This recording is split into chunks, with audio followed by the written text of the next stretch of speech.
ವೀಕ್ಷಕರೇ ಎಲ್ಲರಿಗೂ ನಮಸ್ಕಾರ. ಆರೋಗ್ಯ ದರ್ಪಣ ಕಾರ್ಯಕ್ರಮಕ್ಕೆ ಸ್ವಾಗತ. ನಾನು ರಮ್ಯಾ ಭಟ್. ಇಂದಿನ ಈ ಸಂಚಿಕೆಯಲ್ಲಿ ಹಲ್ಲಿನ ಆರೋಗ್ಯ ಹಾಗೂ ಶುಚಿತ್ವದ ಬಗ್ಗೆ ಸಾಕಷ್ಟು ಮಾಹಿತಿಯನ್ನು ಪಡೆಯೋಣ ಬನ್ನಿ.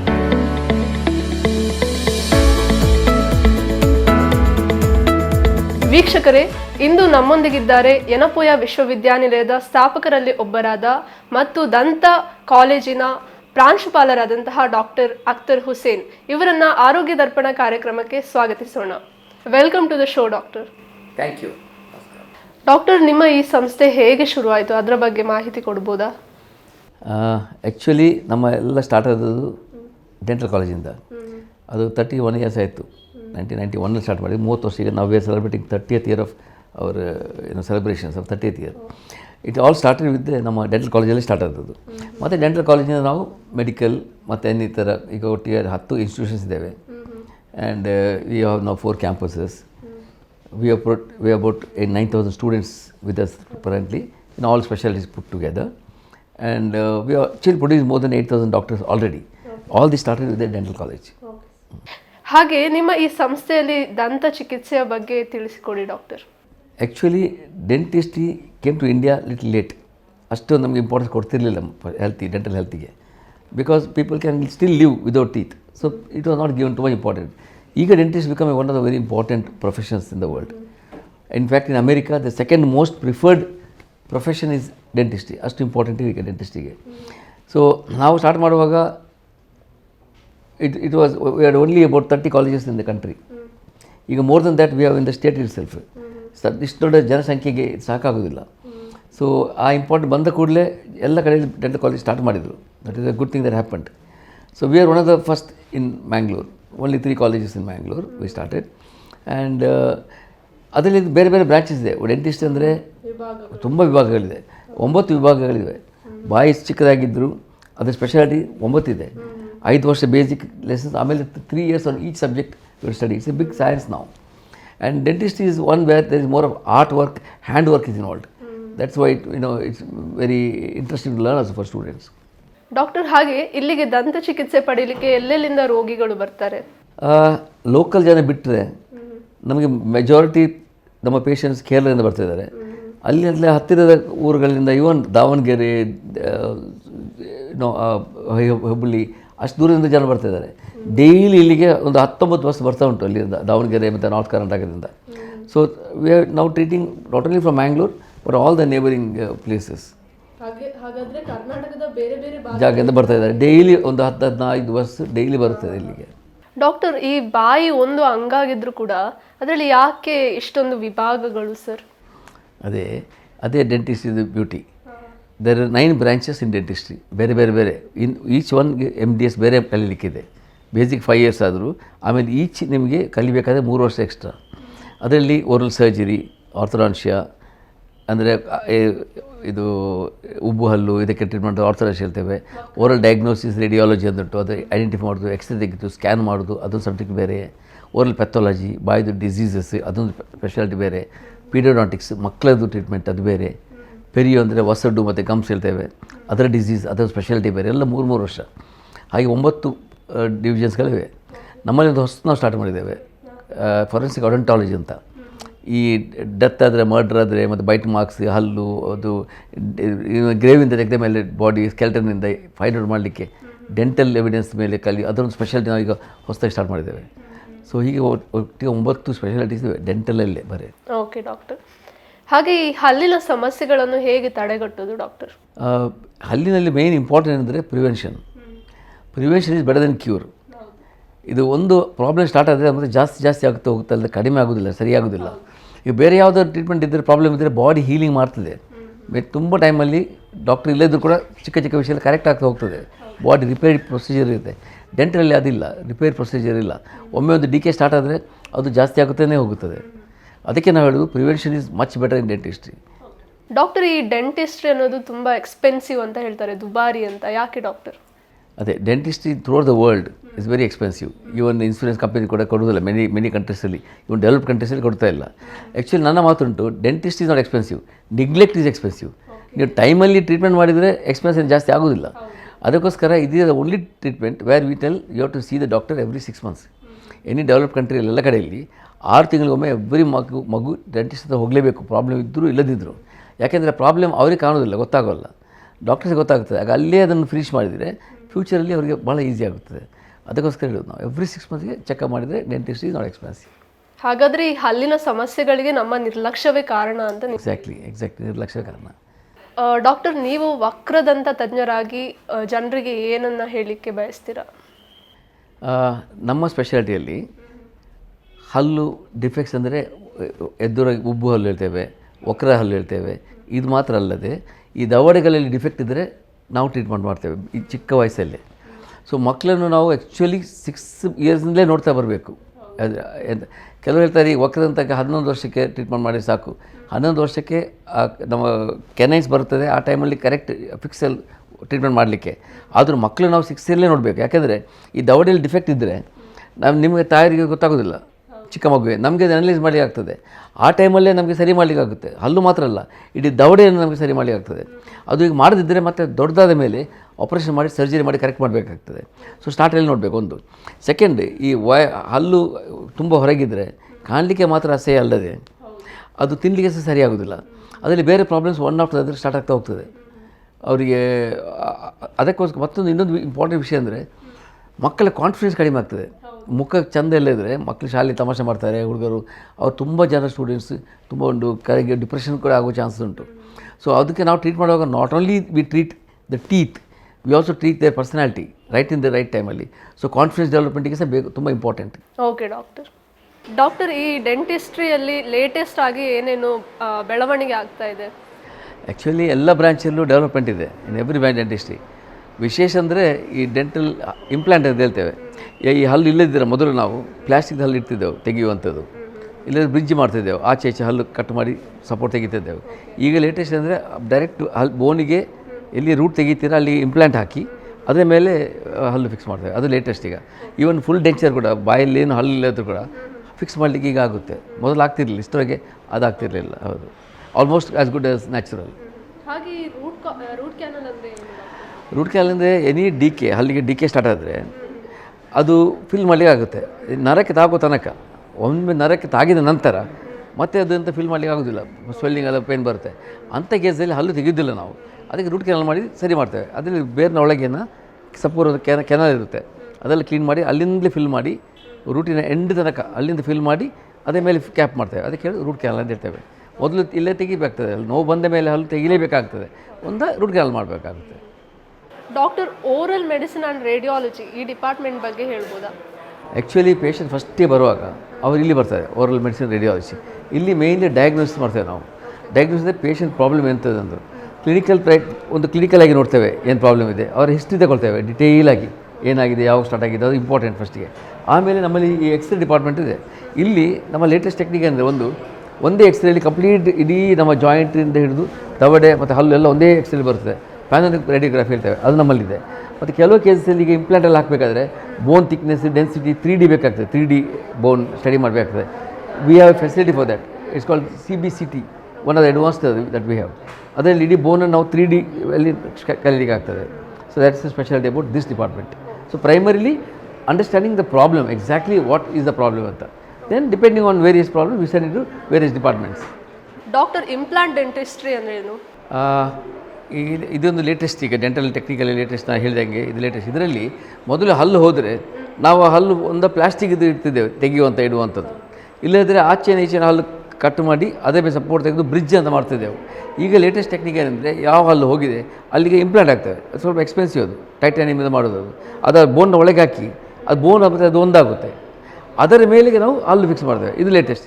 ಇದರಲ್ಲಿ ಈವನ್ ಕಂಪ್ಲೀಟ್ ಡೆಂಚರ್ ಕೂಡ, ಹಲ್ಲು ಇಲ್ಲ, ಯಾವ ಹಲ್ಲು ಇಲ್ಲದಿದ್ದರೂ ಕೂಡ ಆ ಪ್ಲೇಟ್ ಇಲ್ಲದೆ ಬರೀ ಹಲ್ಲು ಮಾತ್ರ ಅಲ್ಲಿಗೆ ಡೈರೆಕ್ಟ್ ಫಿಕ್ಸ್ ಮಾಡಲಿಕ್ಕೂ ಆಗುತ್ತೆ. ಇದರಲ್ಲಿ ಸ್ವಲ್ಪ ಎಕ್ಸ್ಪೆನ್ಸಿವ್ ಆಗುತ್ತೆ, but this the latest in dentistry. It's called implantology ಅಂತ ಹೇಳ್ತೇವೆ ನಾವು. ಟೈಟಾನಿಯಂ ಮೆಟಲ್ನಿಂದ ಮಾಡಿ, ಹೌದು, ಮಾತಿರೋದು. ಅದು ಫಸ್ಟೇ ಬೋನಿಗೆ ಹಾಕಿ ಅಲ್ಲಿ ಬಿಡ್ತೇವೆ, ಅದನ್ನು ಬೋನ್ ಮತ್ತೆ ಅದು ಒಂದಾಗುತ್ತೆ ಹಲ್ಲು ಥರನೇ. ಅದ್ರ ಮೇಲೆ ಮತ್ತೆ ನಾವು ಹಲ್ಲು ಫಿಕ್ಸ್ ಮಾಡ್ತೇವೆ. ಡಾಕ್ಟರ್, ಈ ಸೀಳು ತುಟಿ ಅಥವಾ ಕ್ಲೆಫ್ಟ್ ಲಿಪ್ ಅಂತ ಕರಿತೇವೆ, ಇದರ ಬಗ್ಗೆ ಮಾಹಿತಿ ಕೊಡಿ. ಇದೊಂದು one of the sad things that happens to children. About 1 in 700 children born with this defect.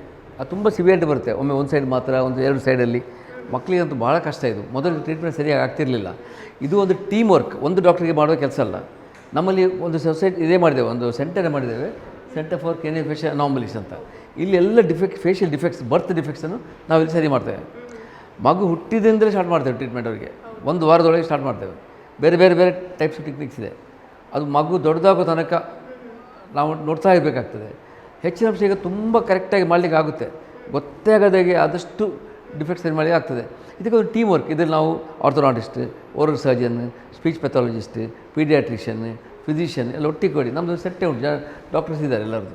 So ಒಟ್ಟಿಗೆ ನಾವು ಟ್ರೀಟ್ ಮಾಡ್ತಿದ್ದೇವೆ. ಇದರಲ್ಲಿ ತುಂಬ ಸೊಸೈಟಿಗೆ ಹೆಲ್ಪ್ ಆಗುತ್ತೆ. ಯಾಕೆಂದರೆ ಈ ಪೇಷಂಟ್ ಒಂದು they are from poor, from village, they come from for. And ಅಲ್ಲಿ ಎಲ್ಲ ಹತ್ರ ಹೋಗ್ಬೇಕು, ಯಾವ ಡಾಕ್ಟರ್ ಹೋಗ್ಬೇಕು ಅಂತ ಯಾರಿಗೆ ಗೊತ್ತಿಲ್ಲ. ಇದು ಒಂದು ಡಾಕ್ಟರ್ ಟ್ರೀಟ್ಮೆಂಟ್ ಮಾಡೋದಲ್ಲ ಇದು. ಸೊ ಅದಕ್ಕೆ ಸೆಂಟರೇ ಆಗಬೇಕು. ನಾವು ಇಲ್ಲಿ ಎಸ್ಟಾಬ್ಲಿಷ್ ಮಾಡಿದ್ದೇವೆ. We are doing lot of good work. ಇದು ನಮಗೆ ಸಪೋರ್ಟು ಇದೆ ನಮಗೆ. ನನಗೊಂದು ಡೌಟ್ ಇದೆ ಡಾಕ್ಟರ್, ಈ ಕ್ಲೆಫ್ಟ್ ಲಿಪ್ ಸರ್ಜರಿ ಮಾಡಿದ ನಂತರ ಹಲ್ಲಿನ ಬೆಳವಣಿಗೆ ಸರಿಯಾಗಿ ಆಗುತ್ತಾ? ಅದಕ್ಕೆ ಆಗೋದಿಲ್ಲ, ಒಮ್ಮೆ ಆಗೋದಿಲ್ಲ. ಅದಕ್ಕೆ ನಾವು ಸ್ಟೇಜ್ ಬೈ ಸ್ಟೇಜ್ ನೋಡ್ತಾ ಇರ್ತೇವೆ. ಫುಲ್ ರೆಕಾರ್ಡ್ಸ್ ಇರ್ತೇವೆ, ಮೇಂಟೈನ್ ಮಾಡ್ತೇವೆ.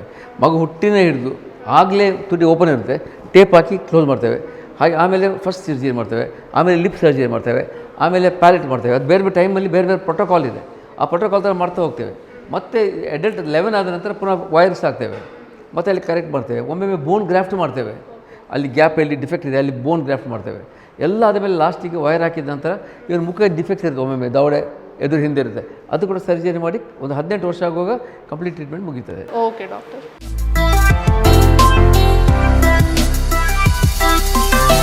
ಡಾಕ್ಟರ್, ಈ ವಕ್ರದಂತ ಸಮಸ್ಯೆಗೆ ಯಾವ ವಯಸ್ಸಿನ ತನಕ ಟ್ರೀಟ್ಮೆಂಟ್ ಮಾಡ್ಬೋದು? ಎರಡು ಟೈಪ್ ಇದೆ. ದವಡೆಯಲ್ಲಿ ಡಿಫೆಕ್ಟ್ ಇದ್ದರೆ ಚಿಕ್ಕ ವಯಸ್ಸಲ್ಲಿ ಸ್ಟಾರ್ಟ್ ಮಾಡ್ತೇವೆ, 4-5 ವರ್ಷದಲ್ಲಿ ಸ್ಟಾರ್ಟ್ ಮಾಡ್ತೇವೆ. ದವಡೆ ಸರಿದು ಬರೀ ಹಲ್ಲಿನೇ ಪ್ರಾಬ್ಲಮ್ ಇದ್ದರೆ 11 years is good time. 10-11 years, 11, 12, 13, 14 ಒಳ್ಳೆ ಟೈಮು. ಹಾಗಂತೂ ಈವನ್ ಲೇಟರ್ ಸಹ ಟ್ರೀಟ್ಮೆಂಟ್ ಮಾಡಲಿಕ್ಕೆ ಆಗ್ತದೆ. ಈಗಿನ ಕಾಲದಲ್ಲಿ ಈವನ್ ಅಡಲ್ಟ್ 40-50 ವರ್ಷದವರೆಗೆ ಕೂಡ ನಾವು ವೈರ್ ಹಾಕಿದ್ದೇವೆ. ಸ್ವಲ್ಪ ಟೈಮ್ ಜಾಸ್ತಿ ಆಗುತ್ತದೆ, ಬಟ್ ಅದು ಸಾಧ್ಯ ಉಂಟು. ಮೊದಲೇ ಮಾಡ್ತಿರಲಿಲ್ಲ. ಈಗ ಈವನ್ ವಯಸ್ಕರಿಗೆ ಕೂಡ ಸ್ವಲ್ಪ ಇಂಪ್ರೂವ್ಮೆಂಟ್ ಮಾಡಲಿಕ್ಕೆ ಆಗುತ್ತೆ, ಫೇಸ್ ಇಂಪ್ರೂವ್ಮೆಂಟ್. ಡಾಕ್ಟರ್, ಈ ವಸಡಿನ ಸಮಸ್ಯೆಯಿಂದಾಗಿ ಹಲ್ಲು ಉದುರುವುದನ್ನು ನಾವು ನೋಡ್ಬೋದು, ಯಾಕೆ ಇದು? ಕೆಲವೊಮ್ಮೆ ಹಲ್ಲು ಚೆನ್ನಾಗಿದ್ದರೂ ವಸಡು ಗಟ್ಟಿ ಇಲ್ಲದಿದ್ದರೆ ಹಲ್ಲು ಹೋಗುತ್ತೆ. ಸ್ಪೆಷಲಿ ಡಯಾಬಿಟಿಸ್ ಪೇಷಂಟ್ಸ್ ನಾವು ಜಾಸ್ತಿ ನೋಡೋದು. ಡಯಾಬಿಟಿಸ್ ಪೇಷಂಟ್ಸ್ ಅವ್ರು ಸರಿ ಮ್ಯಾನೇಜ್ ಮಾಡದಿದ್ದರೆ ಡಯಾಬಿಟಿಸನ್ನು ಇಡೀ ಬಾಡಿಗೆ ಎಫೆಕ್ಟ್ ಆಗ್ತದೆ, ಹಲ್ಲನ್ನು ಬಿಡಲ್ಲ ಅದು. ಅದೇನಾಗ್ತದೆ, ಹಲ್ಲು ಗಟ್ಟಿ ಚೆನ್ನಾಗಿದ್ದರೂ ಕೂಡ ಅದು ಎಲುಬು ಗಟ್ಟಿ ಇಲ್ಲದಿದ್ದರೆ ಹಲ್ಲು ಉದುರಿ ಹೋಗ್ತದೆ. ಈ ಡಿಪಾರ್ಟ್ಮೆಂಟಲ್ಲಿ ನಾವು ಅದನ್ನು ಸರಿ ಮಾಡ್ತೇವೆ. ಅದು ಎಲ್ಲಿಂದಾಗಂದರೆ ಈ ಗಮ್ಸ್ ಡಿಫೆಕ್ಟ್ಸ್ ಇದ್ದರೆ ಅದು ಸರಿ ಮಾಡಲಿಕ್ಕೆ ಆಗ್ತದೆ. ಈವನ್ ಬೋನ್ ಗ್ರಾಫ್ಟ್ ಮಾಡ್ತೇವೆ. ಬೋನ್ ಗ್ರಾಫ್ಟ್ ಕೂಡ ಒಂದು ಬಾಡಿಯಿಂದ ಬೇರೆ ಕಡೆಯಿಂದ ತೆಗೆದಲ್ಲಿ ಬೋನ್ ಹಾಕಿ ಗಟ್ಟಿ ಮಾಡ್ತೇವೆ. ಇಲ್ಲದ್ರೆ ಸಿಂಥೆಟಿಕ್ ಬೋನ್ ಸಿಗುತ್ತೆ, ಅದನ್ನು ಕೂಡ ಹಾಕಿ ಆ ಇಡೀ ಗಮ್ಸನ್ನು ಪುನಃ ರೀಕನ್ಸ್ಟ್ರಕ್ಷನ್ ಮಾಡಲಿಕ್ಕೆ ಆಗ್ತದೆ ಈಗಿನ ಟೈಮಲ್ಲಿ. So that is A special. ಅದಕ್ಕೆ ಪೆರಿಡಾನ್ಷಿಯಲ್ ಹೇಳ್ತೇವೆ. ಹಾಗೆ ಈ ವಸಡಿನಲ್ಲಿ ರಕ್ತಸ್ರಾವ ಆಗೋದನ್ನು ಕೂಡ ನಾವು ಹೌದು, ಎಕ್ಸಾಕ್ಟ್ಲಿ. ಅದು ಕೂಡ ಮೇಯ್ನ್ಲಿ ಈಗ ನಾವು ಹಲ್ಲು ಸರಿ ಬ್ರಷ್ ಮಾಡದಿದ್ದರೆ ಒಂದು ಪ್ಲಾಕ್ ಅಂತ ಒಂದು ಡೆವಲಪ್ ಆಗುತ್ತೆ. ಆ ಪ್ಲಾಕ್ ತೆಗಿತಾ ಇರಬೇಕು. ಅದು ತೆಗೆದಿದ್ರೆ ಅದು ಮತ್ತೆ ಕ್ಯಾಲ್ಕುಲಸ್ ಆಗುತ್ತೆ, ಕಪ್ಪು ದಪ್ಪ ಗಟ್ಟಿ ಕಲ್ಲಿನ ಥರ ಇರ್ತದೆ. ಅದು ಗಮ್ಸನ್ನು ಇನ್ಫೆಕ್ಷನ್ ಮಾಡ್ತಾ ಹೋಗ್ತದೆ. ಅದು ಕೆಳಗೆ ಜಾರ್ತಾ ಹೋಗ್ದಾಗೆ ಗಮ್ಸ್ ಕೂಡ ಕೆಳಗೆ ಹೋಗ್ತದೆ. ಸೊ ಅದಕ್ಕೆ ಅಂಥ ಕ್ಯಾಲ್ಕುಲಸ್ ಇದ್ದರೆ ಮೊದಲೇ ತೆಗೆದು ಕ್ಲೀನ್ ಮಾಡಿ ಸರಿ ಮೇಂಟೈನ್ ಮಾಡಿದರೆ, ಓರಲ್ ಹೈಜೀನ್ ಇಟ್ಟರೆ ಅದು ಏನಾಗೋಲ್ಲ. ಹೆಚ್ಚಾಗಿ ನಮಗೆ ಇದು ನೋಡೋದು, ನಾವು ಒಂದು ಬ್ರಷ್ ಸರಿ ಮಾಡದಿದ್ದರೆ, ಮತ್ತೊಂದು ಡಯಾಬಿಟಿಸ್ ಇಂಥ ಕಂಡೀಷನ್ಸ್ ಇವರಿಗೆ ಅದು ಜಾಸ್ತಿ ಇದೆ. ಸೊ ಅದನ್ನು periodically to see and maintenance very important. ಬರೀ ಬ್ರಷ್ ಸಾಕಾಗೋದಿಲ್ಲ, ಕೆಲವು ಕಡೆ ನಾವು ಡೆಂಟಲ್ ಫ್ಲಾಸು ಹಾಕ್ತೇವೆ. ಇಂಟರ್ನೆಟಲ್ಲಿ ಬ್ರಷ್ ಅಂತ ಚಿಕ್ಕ ಬ್ರಷ್ ಸಿಗುತ್ತೆ, ಅದು ಯೂಸ್ ಮಾಡ್ತೇವೆ. ವಾಟರ್ ಪಿಕ್ ಅಂತ ಒಂದು ಬರುತ್ತೆ, ಹೈ ಪ್ರೆಷರ್ ವಾಟ್ರಲ್ಲಿ ಮನೆಯಲ್ಲೇ ಕ್ಲೀನ್ ಮಾಡಲಿಕ್ಕೆ ಆಗುವಂಥ ವ್ಯವಸ್ಥೆಗಳು ಇದೆ, ಅಂತ ಗ್ಯಾಜೆಟ್ಸು ಸಿಗುತ್ತೆ. ಅದೆಲ್ಲ ಇಲ್ಲಿ ಈ ಡಿಪಾರ್ಟ್ಮೆಂಟಲ್ಲಿ ಮಾಡ್ತೇವೆ ನಾವು. ಪೆರಿಡಾನ್ಷಿಯಲ್ ಹೇಳ್ತೇವೆ ಅದಕ್ಕೆ. ಡಾಕ್ಟರ್, ಹಾಗೆ ಈ ವಸಡಿನ ಸಮಸ್ಯೆ ಯಾವ ವಯಸ್ಕರಲ್ಲಿ ಹೆಚ್ಚಾಗಿ ಕಂಡುಬರುತ್ತೆ?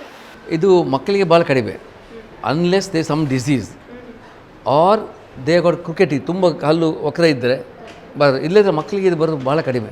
ಹೆಚ್ಚಾಗಿ ವಯಸ್ಕರಿಗೆ ಬರೋದು ಗಮ್ಸ್ ಪ್ರಾಬ್ಲಮ್ಸ್. ಡಾಕ್ಟರ್, ಈ ರೂಟ್ ಕ್ಯಾನಲ್ ಅಂದರೆ ಏನು? ಹಲ್ಲಿಗೆ ಕೀಡು ಬಂದಾಗ, ಕೇರಿಸ್ ಡಿಕೆ ಬಂದಾಗ ಅದು ನರಕ್ಕೆ ತಾಕುವಂಥ ತನಕ ಫಿಲ್ಲಿಂಗ್ ಮಾಡಲಿಕ್ಕೆ ಆಗುತ್ತೆ. ಒಮ್ಮೆ ನರಕ್ಕೆ ತಾಗಿದ ಮೇಲೆ ಅದು ಫಿಲ್ ಮಾಡಲಿಕ್ಕೆ ಬರೋಲ್ಲ. ಸ್ವೆಲ್ಲಿಂಗು, ಪೇಯ್ನ್ ಎಲ್ಲ ಭಾಳ ಜೋರಾಗ್ತದೆ. ಒಂದು ಹಲ್ಲು ತೆಗಿಬೇಕು, ಇಲ್ಲದೆ ಉಳಿಸಬೇಕಾದ್ರೆ ರೂಟ್ ಕ್ಯಾನಲ್ ಇದೇ ಒಂದು ಮೆಥಡ್. ಅದರಲ್ಲಿ ನಾವು ಹಲ್ಲಿನ ಬೇರೆ ತನಕ, ಫಾರ್ ಎಕ್ಸಾಂಪಲ್ ಇಲ್ಲಿ ಆಟಲಿದೆ, ಆ ಬೇರೆ ತನಕ ಹೋಗಿ ಅಲ್ಲಿ ಕ್ಲೀನ್ ಮಾಡಿ ಅಲ್ಲಿಂದಲೇ ಫಿಲ್ಲಿಂಗ್ ಮಾಡ್ತೇವೆ. ಆಮೇಲೆ ಕ್ಯಾಪ್ ಮಾಡ್ತೇವೆ. ಅದಕ್ಕೆ ಎಂಡೋನಾಟಿಕ್ಸ್ ಇರ್ತೇವೆ. ಈ ಡಿಪಾರ್ಟ್ಮೆಂಟ್ ಎಂಡೋನಾಟಿಕ್ಸ್ ಇದೆ ಭಾಳ ಯಾವಾಗಲೂ ನೋಡಿದ್ರೆ ರಶ್ ಇಲ್ಲಿ. ಯಾಕೆಂದರೆ ನಮ್ಮಲ್ಲಿ ಡಿಕೆ ಸೌತ್ ಕ್ಯಾನರಲ್ಲಿ ತುಂಬ ಜಾಸ್ತಿ. ಸೊ ಇಲ್ಲಿ ತುಂಬ ಜನ ಇಲ್ಲಿ ಬರ್ತಾರೆ ಫಿಲ್ಲಿಂಗಿಗೆ. ಮತ್ತೊಂದು ಈಗ ಲೇಟೆಸ್ಟ್ ನೀವು ಬಾಲಿವುಡ್ ಸ್ಮೈಲ್ ಅಂತ ಕೇಳಿರ್ಬೋದು. ವೈಟ್ ಟೀತ್ ನೋಡುವಾಗ ತುಂಬ ಚೆನ್ನಾಗಿರುತ್ತೆ. ಬಾಲಿವುಡ್ ಸ್ಮೈಲ್ ಅಂತ ಹೇಳ್ತಾರೆ, ಆ್ಯಕ್ಟರ್ಸ್ ಎಲ್ಲ ಮಾಡ್ತಾರೆ. ಅದು ಇಲ್ಲಿ ಮಾಡ್ತೇವೆ. ಲ್ಯಾಮಿನೇಟ್ಸ್ ಅಂತ ಹೇಳ್ತೇವೆ ನಾವು. ಬೇರೆ ಬೇರೆ ಥರದ್ದು ಲ್ಯಾಮಿನೇಟ್ಸ್ ಬರುತ್ತೆ ಫ್ರಂಟಲ್ಲಿ. ಸೊ ಕಲರ್ ಒಳ್ಳೆ ಇಲ್ಲದ್ರೆ ಡಿಫೆಕ್ಟ್ ಇದ್ದರೆ ಅದೆಲ್ಲ ಈ ಡಿಪಾರ್ಟ್ಮೆಂಟಲ್ಲಿ ಆಗ್ತದೆ. ಇದಕ್ಕೆ ಹೇಳೋದು ಎಂಡೋನಾಟಿಕ್ಸ್ ಇಂದ root canal and conservative dentistry, fillings, laminates ಎಲ್ಲ ಇಲ್ಲಿ ಮಾಡ್ತೇವೆ ನಾವು. ಹಾಗೆ ಡಾಕ್ಟರ್, ಈ ಹಲ್ಲು ಹುಳುಕಾಗಲಿಕ್ಕೆ ಅಥವಾ ಡಿಕೆ ಆಗಲಿಕ್ಕೆ ಕಾರಣ ಏನು? ಆ್ಯಕ್ಚುಲಿ ಎಕ್ಸಾಕ್ಟ್ ಕಾಸ್ ಇನ್ನೂ ಸೈಂಟಿಫಿಕಲಿ ಗೊತ್ತಿಲ್ಲ. ಬಟ್ ಒಂದು ಗೊತ್ತುಂಟು, ಪ್ರಿವೆಂಟಿವ್ ಮಾಡಿದರೆ ಸರಿ ಆಗ್ತದೆ. ಈಗ ಫಾರ್ ಎಕ್ಸಾಂಪಲ್ ಚಿಕ್ಕ ಮಕ್ಕಳಿಗೆ ನಾವು ರಾತ್ರಿ ಮಲಗುವಾಗ ಮಿಲ್ಕ್ ಕೊಡ್ತೇವೆ, ಹಾಲು ಕೊಟ್ಟು ಅಲ್ಲೇ ಮಲಗಿಸ್ತೇವೆ. ಇಡೀ ರಾತ್ರಿ ಆ ಮಿಲ್ಕ್ ಬಾಯಲ್ಲಿರುತ್ತೆ, ಅಲ್ಲಿ ಬ್ಯಾಕ್ಟೀರಿಯಾ ಗ್ರೋ ಆಗಿ ಹಾಲನ್ನು ಡಿಕೆ ಮಾಡಿ ಸ್ಟಾರ್ಟ್ ಮಾಡ್ತದೆ. ಸೊ ಮಕ್ಕಳಿಗೆ ಚಿಕ್ಕದಿರೋವಾಗಲೇ ಹೆಲ್ಪ್, ಹಾಲು ಕೊಟ್ಟ ಕೂಡಲೇ ನೀರು ರೆಡಿ ಇಡಬೇಕು. ಅವ್ರು ಹೇಳಬೇಕು ಬಾಯಿ ನೀರು ವಾಶ್ ಮಾಡಿ ನುಂಗಿರೋದು ಆಗ್ಬೋದು. ಸೊ ಹಾಗೆ ಬರೋದಿಲ್ಲ. Brushing very important. ಈ ಸ್ವೀಟ್ಸ್ ತಿನ್ನಬಾರ್ದು ಅಂತ ನಾವು ಹೇಳೋದಿಲ್ಲ ಮಕ್ಕಳಿಗೆ, ಬಟ್ ಸ್ವೀಟ್ ತಿಂದ ನಂತರ ಬ್ರಷ್ ಮಾಡಲಿಕ್ಕೆ ಕಲಿಸಬೇಕು. ಆ ಗ್ರೂಸಲ್ಲಿ ಆ ಸ್ವೀಟ್ ನಿಂತರೆ ಅಲ್ಲಿ ಡಿಕೆ ಸ್ಟಾರ್ಟ್ ಆಗ್ತದೆ.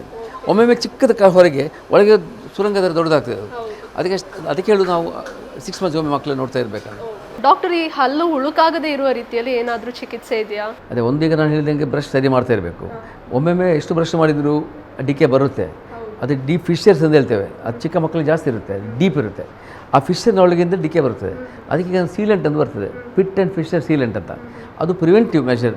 ಬರದ ಹಾಗೆ ಮೊದಲೇನು ಮಾಡ್ತೇವೆ, ಹಲ್ಲಿನ ಮೇಲೆ ಒಂದು ಕೋಟಿಂಗ್ ಕೊಡ್ತೇವೆ ನಾವು, ಒಂದು UV ಲೈಟ್ ಹಾಕಿ ಸೀಲ್ ಮಾಡಿಬಿಡ್ತೇವೆ. ಅದು ಮೇಲೆ ಸ್ಮೂತ್ ಆಗಿರುತ್ತೆ. ಅದೊಂದು ವೆರಿ ಇಂಪಾರ್ಟೆಂಟ್ ಮೆಥಡ್. ಈಗ ಅದರಲ್ಲಿ ತುಂಬ ಡೆಫಿನೆಟಾಗಿ ಬರದಾಗೆ ನೋಡಲಿಕ್ಕಾಗುತ್ತದೆ. ಪಿಟ್ ಆ್ಯಂಡ್ ಫಿಶರ್ ಸೀಲೆಂಟ್ ಅದು ಈ ಡಿಪಾರ್ಟ್ಮೆಂಟ್ ಮಾಡ್ತೇವೆ. ಇದೆಲ್ಲ ಮಕ್ಕಳ ಡಿಪಾರ್ಟ್ಮೆಂಟ್. ಇಲ್ಲಿ ಎಂತೆಲ್ಲ ಮಕ್ಕಳಿಗೆ ಚಿಕ್ಕ ಮಕ್ಕಳ ಪ್ರಾಬ್ಲಮ್ ಎಲ್ಲ ಇಲ್ಲಿ ನೋಡ್ತಾ ಇದ್ದೇವೆ ನಾವು. ಡಾಕ್ಟರ್, ಈ ಸಣ್ಣ ಮಕ್ಕಳು ಬೆರಳು ಚಿಪ್ಪುದನ್ನು ನಾವು ನೋಡ್ಬೋದು, ಅಥವಾ ಇದನ್ನು ನಾವು ಥಮ್ ಸಕ್ಕಿಂಗ್ ಅಂತ ಕರಿತೇವೆ. ಇದರಿಂದಾಗಿ ಹಲ್ಲಿಗೆ ಏನೆಲ್ಲ ಸಮಸ್ಯೆ ಬರುತ್ತೆ? ಆ್ಯಕ್ಚುಲಿ ಥಮ್ ಸಕ್ಕಿಂಗ್ ಎಲ್ಲ ಮಕ್ಕಳು ಒನ್ ಟೈಮಲ್ಲಿ ಮಾಡ್ತಾರೆ. ಮೈಲ್ಡಾಗಿ ಮಾಡಿದ್ರೆ ಏನು ತೊಂದರೆ ಇಲ್ಲ, ಅದರ ನಾರ್ಮಲ್ ನೇಚರಿಂದ ಹೇಳ್ಬೋದು. ಕೆಲವರು ಬರೀ ಮಲಗಲಿಕ್ಕೆ ಹೋಗುವಾಗ ಸ್ವಲ್ಪ ಹೊತ್ತು ಸಕ್ ಮಾಡ್ತಾರೆ, ಅದನ್ನು ಎಫೆಕ್ಟ್ ಆಗೋದಿಲ್ಲ. ಕೆಲವರಿಗೆ ತುಂಬ ಜಾಸ್ತಿ ಆಗಿರುತ್ತೆ. ಅದು 3 ಇದೆ: ಇಂಟೆನ್ಸಿಟಿ, ಫ್ರೀಕ್ವೆನ್ಸಿ, ಇದು ಅಂದರೆ ಎಷ್ಟು ಸ್ಟ್ರಾಂಗಲ್ಲಿ ಮಾಡ್ತಾರೆ ಅದು ಡಿಪೆಂಡ್ ಆಗಿದೆ, ಎಷ್ಟು ಬೇಗ ಮಾಡ್ತಾರೆ ಅದು ಡಿಪೆಂಡ್ ಆಗಿದೆ.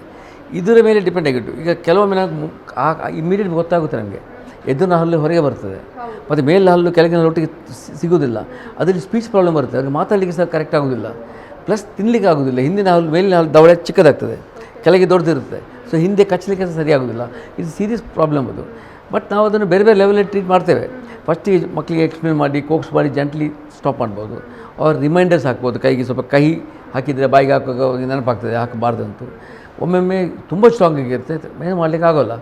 ಒಮ್ಮೊಮ್ಮೆ ನಾವು ಬಾಯಿ ಒಳಗೆ ಒಂದು ಪ್ಲೇಟ್ ಕೊಡ್ತೇವೆ, ಅದು ಶಾರ್ಪು ಪಿನ್ಸ್ ಇರುತ್ತೆ. ಸೊ ಕೈ ಹಾಕಿದ ಕೂಡಲೇ ಅವರಿಗೆ ನೆನಪಾಗ್ತದೆ ತೆಗಿಬೇಕಂತ. ಸೊ ಬೇರೆ ಬೇರೆ ಮೆಥಡಲ್ಲಿ ಮಾಡಲಿಕ್ಕೆ ಆಗ್ತದೆ. But it should be prevented gently, carefully. Okay doctor, ಇಂದಿನ ಈ ಯುವ ಪೀಳಿಗೆಯಲ್ಲಿ ವಿಸ್ಡಮ್ ಟೀತ್ ಅಥವಾ ಬುದ್ಧಿ ಹಲ್ಲು ಅಂತ ಕರಿತೇವೆ, ಇದು ಎಕ್ಸ್ಟ್ರಾ ಅಥವಾ ಅಧಿಕ ಸಂಖ್ಯೆಯಲ್ಲಿ ಬೆಳವಣಿಗೆ ಆಗೋದನ್ನು ನಾವು ನೋಡ್ಬೋದು. ಯಾಕೆ ಡಾಕ್ಟರ್ ಇದು ಆ್ಯಕ್ಚುಲಿ ಏನಾಗಿದೆ ಅಂದರೆ, over the years evolutionary trend ಅದು. ನಮ್ಮ ಜಾ ಸೈಜ್ ಶಿಕ್ ಆಗ್ತಾ ಇದೆ, ನಂಬರ್ ಆಫ್ ಟೀತ್ ಕಡಿಮೆ ಆಗ್ತಾ ಇಲ್ಲ. ಈಗ ಲಾಸ್ಟ್ ಬರೋ ಹಲ್ಲಿಗೆ ಅಲ್ಲಿ ಜಾಗ ಇರೋಲ್ಲ, ಅದು ಯಾವಾಗಲೂ ಉತ್ಪನ್ನ ಕೊಡುತ್ತದೆ. ಹೆಚ್ಚಿನ ಅಂಶ 80% ಜನರಿಗೆ ಆ ಪ್ರಾಬ್ಲಮ್ ಉಂಟು. ಯಂಗ್ಸ್ಟರ್ಸ್ಗೆ 16 years ಆನ್ವರ್ಡ್ಸ್ ಆ ಹಲ್ಲು ಒಂದು ಜಾಗ ಇಲ್ಲದೆ ಒಳಗೆ ಜಾಮ್ ಆಗಿರುತ್ತೆ ಅದು. ಸೊ ಅದನ್ನು ನಾವು ತೆಗಿಲೇಬೇಕಾಗ್ತದೆ, ಸರ್ಜರಿ ಮಾಡಿ ತೆಗಿಬೇಕಾಗ್ತದೆ. ಅದಕ್ಕೆ ಬೇರೆ ಮೆಥಡೇ ಇಲ್ಲ, only method is remove that. ಈ ಡಿಪಾರ್ಟ್ಮೆಂಟಲ್ಲಿ ಅಂಥ ಕೆಲಸ, ಸರ್ಜಿಕಲ್ ಕೆಲಸ ಎಲ್ಲ ಇಲ್ಲಿ ಮಾಡ್ತೇವೆ ನಾವು. ಎಲ್ಲ ಥರದ ಆಪ್ರೇಷನ್ಸ್, ಬೇರೆ ಬೇರೆ ಥರ ಆಪ್ರೇಷನ್ಸ್, ಈವನ್ ಗೆಡ್ಡೆ ತೆಗೆಯೋದು, ಕ್ಯಾನ್ಸರ್ ಕಟ್ ಮಾಡಿ ತೆಗೆಯೋದು, ಇಂಥ ಕೆಲಸ ಇಲ್ಲಿ ಮಾಡ್ತೇವೆ ನಾವು. Small minor surgical procedures. Major procedures we do in the same people, same department do in the OT. ಹಾಗೆ ಸರ್ಜರಿಯ ಮೂಲಕ ಮುಖದ ಆಕಾರವನ್ನೇ ಬದಲಾಯಿಸುವುದನ್ನು ನಾವು ಕೇಳಿದ್ದೇವೆ, ಇದು ಹೇಗೆ ಸಾಧ್ಯ? ಹೌದು. ಇದರಲ್ಲಿ ಇದು ತುಂಬ ಅಡ್ವಾನ್ಸ್ ಆಗಿದೆ. ಇದು ಕೂಡ ಕೆಲವರು ಮುಖದಲ್ಲಿ ಡಿಫೆಕ್ಟ್ಸ್ ಇರುತ್ತೆ, ಲಾಂಗ್ ಫೇಸ್ ಇರುತ್ತೆ, ದವಡೆ ಎದುರಿರುತ್ತೆ, ಒಂದು ಮೇಲಿನ ದವಡೆ ಚಿಕ್ಕದಿರುತ್ತೆ, ಕೆಳಗಿನ ದವಡೆ ದೊಡ್ಡದಿರುತ್ತೆ. ಈಗ ಬೇರೆ ಬೇರೆ ವೇರಿಯೇಷನ್ಸ್ ಬರುತ್ತೆ. ಈಗ ಅದು ಸರ್ಜರಿ ಮಾಡಲಿಕ್ಕಾಗುತ್ತೆ. ಇಡೀ ಮುಖವನ್ನೇ ಕೆಲವರು ನೆಗಡುವಾಗ ಗಮ್ಸ್ ಜಾಸ್ತಿ ಕಾಣ್ತದೆ, ಫುಲ್ ಪಿಂಕ್ ಗಮ್ಸ್ ಚೆಂದ ಕಾಣೋದಿಲ್ಲ, ಅದು ನೆಗಡು ಚೆಂದ ಇರೋದಿಲ್ಲ. ಅದೆಲ್ಲ ಸರಿ ಮಾಡಬೇಕಾದ್ರೆ ಮೇಜರ್ ಸರ್ಜರಿ ಅದು ಮಾಡ್ತೇವೆ ನಾವು ಇಲ್ಲಿ. ಇಡೀ ಫೇಸೇ ಕಂಪ್ಲೀಟ್ ರೀಕನ್ಸ್ಟ್ರಕ್ಷನ್ ಮಾಡಿ ಫೇಶಿಯಲ್ ಈ ಡಿಸೈನ್ ಅದೇ ತೋರಿಸೋದು. ಹೇಗೆ ಜಿಕ್ಸೋ ಪಜಲ್ ಥರ ಕಟ್ ಮಾಡಿ ನಾವು ರೀಕಂಪೋಸ್ ಮಾಡ್ತೇವೆ. ಇಡೀ ಫೇಸನ್ನು ಬೇರೆ ಪರ್ಫೆಕ್ಟಾಗಿ ಮಾಡಲಿಕ್ಕೆ ಆಗ್ತದೆ. ಇದರಿಂದ ಏನಾದರೂ ಅಡ್ಡ ಪರಿಣಾಮ ಇದೆಯಾ? ತುಂಬ ಕಡಿಮೆ. ಎನಿ ಸರ್ಜರಿ ಈ ಸರ್ಜರಿ, ಬಟ್ ವೆರಿ ರೇರ್. ಈಗಿನ ಪ್ರೆಸೆಂಟ್ ಟೆಕ್ನಾಲಜಿಯಲ್ಲಿ ಮೆಥಡಲ್ಲಿ ಹೀಗಿದೆ, ಎಲ್ಲ ಲೇಸರ್ ಅದೆಲ್ಲ ಯೂಸ್ ಮಾಡಿ ನಾವು ಏನಂತ ಹೆಚ್ಚು ಬರೋದಿಲ್ಲ. 99% ಏನು ಪ್ರಾಬ್ಲಮ್ ಇಲ್ಲ. ಅದು ಮತ್ತು requires lot of training and this done by both orthodontics ಮತ್ತು ಸರ್ಜರಿ ಒಟ್ಟಿಗೆ ಸೇರಿ ಮಾಡೋದು ಕೆಲಸ ಅದು. ಸೊ ಎಲ್ಲ ಕೇಸಿಗೆ ವೈರ್ ಹಾಕಲೇಬೇಕಾಗ್ತದೆ, ಮತ್ತು ಸರ್ಜರಿ ಮಾಡ್ತೇವೆ ಒಟ್ಟಿಗೆ. ಅದು ಒಟ್ಟಿಗೆ ಟೀಮ್ ವರ್ಕ್. ಅದು ಕಂಪ್ಲೀಟ್ ಭಾಳ ಒಳ್ಳೆ ಚೇಂಜಸ್ ಕಾಣ್ತದೆ. ನಿಮಗೆ ಪಿಕ್ಚರ್ಸ್ ತೋರಿಸ್ಬೋದು. ಹಾಗೆ ನಮ್ಮ ದೇಶದಲ್ಲಿ ಓರಲ್ ಕ್ಯಾನ್ಸರ್ ಅಥವಾ ಬಾಯಿಯ ಕ್ಯಾನ್ಸರನ್ನು ಹೆಚ್ಚಾಗಿ ಕಾಣ್ಬೋದು. ಇದಕ್ಕೆ ಕಾರಣ ಏನು ಡಾಕ್ಟರ್? ಆ್ಯಕ್ಚುಲಿ ಇದು ಬೇಜಾರು ಸಂಗತಿ. ಹೈಯೆಸ್ಟ್ ಕ್ಯಾನ್ಸರ್ ಬಾಡಿಯಲ್ಲಿ ಆಗೋದು ಬಾಯಿಯಲ್ಲಿ ಕ್ಯಾನ್ಸರ್. 40% ಟೋಟಲ್ ಕ್ಯಾನ್ಸರ್ ಬಾಯಲ್ಲಿ ಆಗೋದು. ಅದು ನಮ್ಮ ದೇಶದಲ್ಲಂತೂ ಭಾಳ ಜಾಸ್ತಿ, ನಮ್ಮ ವಿಲೇಜ್ಗಳಲ್ಲಿ ಇನ್ನೂ ಜಾಸ್ತಿ. ಹೆಚ್ಚಿನ ಅಂಶ ಇದನ್ನು ತಡೆಗಟ್ಟೋದು ಭಾಳ ಸುಲಭ. ತುಂಬ ಜನರಿಗೆ ವಿಷಯ ಗೊತ್ತಿಲ್ಲ. ಇದರ ಸಿಗೋ ತಂಬಾಕು ಎಲ್ಲ ಬಾಯಲ್ಲಿ ಇಡ್ತಾರೆ, ಬಾಯಿ ತಿನ್ನೋದು ಮಾತ್ರ ಅಲ್ಲ, ಅಲ್ಲಿ ಇಡ್ತಾರೆ ಒಳಗೆ. ಕೆಲವು ಸುಪಾರಿಗಳೆಲ್ಲ ಬರುತ್ತೆ, ಅದು ಡೇಂಜರಸ್. ಅದು ಗೌರ್ಮೆಂಟ್ ಬ್ಯಾನ್ ಮಾಡಿದೆ, ಆದರೂ ಕೂಡ ಜನ ಬಾಯಿ ಹಾಕ್ತಾರೆ. ಅದು ಬಾಯಿ ಪೇಂಟರ್ಸ್ ಕೆಲಸದವ್ರು ನೀವು ನೋಡ್ಬೋದು, ಬಾಯಿ ಒಳಗೆ ಒಂದು ಇಟ್ಟಿರ್ತಾರೆ. ಅದರಷ್ಟು ಭಾಳ ಡೇಂಜರ್ಸ್ ಏನಿಲ್ಲ. ಅದು ಕಾಣುವಾಗೊಂದು ಸಿಂಪಲ್ ಥರ ಕಾಣ್ತೇವೆ, ನೆನೆಸ್ತಿಲ್ಲ ಅವರು. ಕಡೆಗೆ ಎಷ್ಟು ದೊಡ್ಡ ಪರಿಣಾಮ ಆಗುತ್ತೆ ಅಂತ ಹೇಳಿದರೆ ಅವಳು ಭಾಳ ಅದಕ್ಕೆ ಖರ್ಚು ಜಾಸ್ತಿ, ನೋವು ಜಾಸ್ತಿ, ತುಂಬ ಕಟ್ ಮಾಡಿ ತೆಗಿಬೇಕಾಗ್ತದೆ ಮುಖ ಅಲ್ಲ. ಅದೊಂದು ದೊಡ್ಡ ಪ್ರಾಬ್ಲಮ್. ನಾವು ನಮ್ಮ ಯೂನಿವರ್ಸಿಟಿ ಮತ್ತು ಟಾಟಾ ಸಂಸ್ಥೆ ಒಟ್ಟಿಗೆ ಸೇರಿ ಅವ್ರದ್ದು 75 ಕೋಟಿ ಕೊಟ್ಟಿದ್ದಾರೆ ನಮಗೆ. ನಾವೊಂದು ಭಾಳ ಒಳ್ಳೆಯ ಒಂದು ಸ್ಟೇಟ್ ಆಫ್ ಆರ್ಟ್ ಹಾಸ್ಪಿಟಲ್ ಮಾಡಿದ್ದೇವೆ, one of the finest actually in India. ಅಲ್ಲಿ ಎಲ್ಲ ಥರದ ಟ್ರೀಟ್ಮೆಂಟ್ ನಾವು ಮಾಡ್ತಾಯಿದ್ದೇವೆ. ತುಂಬ ಪೇಷಂಟ್ಗಳು ಬರ್ತಾಯಿದ್ದಾರೆ. ಸೊ ಅದು ಈ ಸೆಂಟರಿಂದಾಗಿ ನಮಗೆ ಅಲ್ಲಿ ಎಲ್ಲ ಥರದ ಕ್ಯಾನ್ಸರ್ ಮಾಡ್ತೇವೆ. ಅದು ಮ್ಯಾಕ್ಸಿಮಮ್ ನಮ್ಮ ಡೆಂಟಲ್ಲಿ ಬಾಯಿಯೊಳಗೆ ಏನಾಗುತ್ತೆ. So it is going A long way, helping lot of people in that centre. ಹಾಗೆ ಈ ತಂಬಾಕು ಸೇವನೆ ಮಾಡದೇ ಇರುವವರಲ್ಲಿ ಕೂಡ ಈ ಕ್ಯಾನ್ಸರನ್ನು ನಾವು ನೋಡ್ಬೋದು. ಭಾಳ ಕಡಿಮೆ. ಅದು ಸ್ಮೋಕರ್ಸಲ್ಲೇ ಬರುತ್ತೆ. Smoking in any form of tobacco is bad, but ಅದಿಲ್ಲದಿದ್ದರೆ ಬರೋದು ಭಾಳ ಕಡಿಮೆ. But mostly it is related to substance abuse, ತಂಬಾಕು. ಹೌದು ಡಾಕ್ಟ್ರೇ, ಹಾಗೆ ಈ ಬಾಯಿಯ ಕ್ಯಾನ್ಸರ್ ವಂಶ ಪಾರಂಪರ್ಯವಾಗಿ ಬರುವ ಸಾಧ್ಯತೆ ಇದೆಯಾ? ಕ್ಯಾನ್ಸರ್ ಇದು ಎಕ್ಸಾಕ್ಟ್ ಕಾಸ್ ಇನ್ನೂ ಕೂಡ ಯಾರಿಗೂ ಸರಿಯಾಗಿ ಗೊತ್ತಿಲ್ಲ. Some cases, some type of cancers also seen in families, but most of the cancer that we see in oral is not hereditary, it's all because of habits. But there are some cancers which are family related also, genetically ಇದೆ. ಹಾಗೆ ನಿಮ್ಮ ಈ dental ಕಾಲೇಜಿನಿಂದ ಸಮಾಜಕ್ಕೆ ಕೊಡುವ ಕೊಡುಗೆ ಏನು doctor? Per day about 350 to 400 patients ನಾವು ಇಲ್ಲಿ ಟ್ರೀಟ್ ಮಾಡ್ತೇವೆ ಎವ್ರಿ ಡೇ.